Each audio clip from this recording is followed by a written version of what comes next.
Guys നമ്മൾ mother ഹൗസിലോട്ടാണ് പോയിക്കൊണ്ടിരിക്കുന്നത്.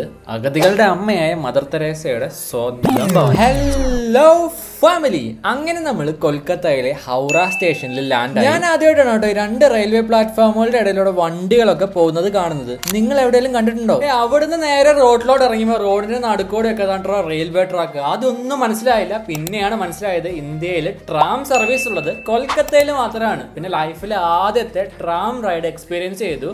Driver ചേട്ടൻ അവിടെ ഇരുന്ന ലിവർ അങ്ങോട്ടും ഇങ്ങോട്ടൊക്കെ വലിക്കുന്നത് കണ്ടിട്ട് ഇത് എന്താണെന്ന് ഒരു ഐഡിയ ഇല്ലാണ്ട് ഞാൻ ഇങ്ങനെ നോക്കി. ആർക്കെങ്കിലും ഇതിന്റെ ടെക്നിക്സ് ഒക്കെ അറിയാമെങ്കിൽ ഒന്ന് കമന്റ് ചെയ്യട്ടോ. ഈശോ അനുഗ്രഹിച്ച് എവിടെ പോയാലും ഏതെങ്കിലും ഒരു നല്ല മനുഷ്യൻ ജീവിതത്തിലോട്ട് വരും കേട്ടോ.